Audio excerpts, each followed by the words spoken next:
हाय नमस्कार, मी संगीता किचनमध्ये आपले खूप खूप स्वागत आहे.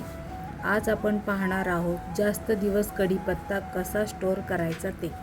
काय होते, कधी कधी गावाकडून येताना आपण जास्तीचा कढीपत्ता घेऊन येतो.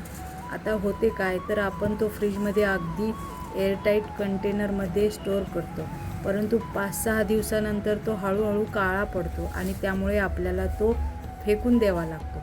आणि ऐन वेळेला आपल्याला कढी बनवायची असेल किंवा वरण, पोहे, उपमा, आमटी बनवायची असेल तर आपल्याकडे किंवा आपल्यापासून भाजी मार्केट जरी दूर असेल तर अशा वेळेला आपल्याला कढीपत्ता नसतो आणि त्यामुळे वरण, उपमा, आमटी यांची चव थोडीशी अपूर्णच वाटते. चला तर मग अगदी साध्या पद्धतीने कमी वेळेत आणि काही खर्च न लागता आपण कढीपत्ता स्टोअर कसा करायचा ते पाहूया. इथे आपण खूप सारा कढीपत्ता घेतला आहे, तर आपण कढीपत्त्याला अगोदर स्वच्छ धुवून घेऊया. 2 ते 3 पाण्याने कढीपत्ता स्वच्छ धुतल्यामुळे त्यातील धूळ निघून जाते, तसेच खराब पाणीही निघून जातात.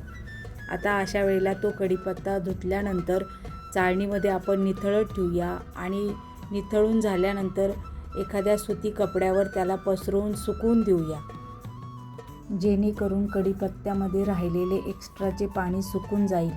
यानंतर आपण कढीपत्त्याचे पानं परातीमध्ये काढून घेऊया.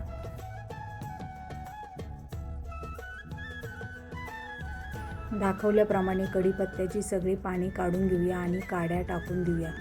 अशा पद्धतीने आपल्या कढीपत्त्याची सगळी पाणी काढून झालेली आहे. तर यामध्ये 2 ते 3 थेंब एवढंच कुकिंग ऑइल आपण घालूया. इथे आपल्याला 2 ते 3 थेंब एवढंच तेल वापरायचं आहे, यापेक्षा जास्त तेल वापरायचं नाही.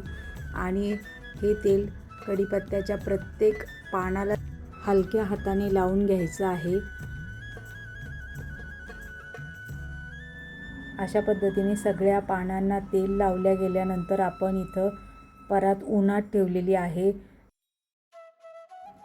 उन्हाच्या ऐवजी फॅनच्या हवेत जरी ही पानं सुकवली तरीही त्यांचा कलर बदलत नाही.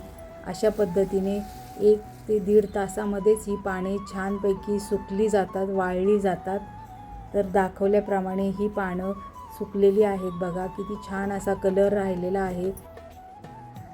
तेल लावल्यामुळे हिरवा कलर बदलला गेला नाही, अगदी तसाच कलर राहिलेला आहे. तर तुम्हीही अशा पद्धतीने कढीपत्त्याची पाने स्टोअर करण्यासाठी थोड्याशा तेलाचा वापर करून पाने तुम्ही उन्हामध्ये सुकवून नंतर एअरटाईट कंटेनरमध्ये स्टोअर करू शकता.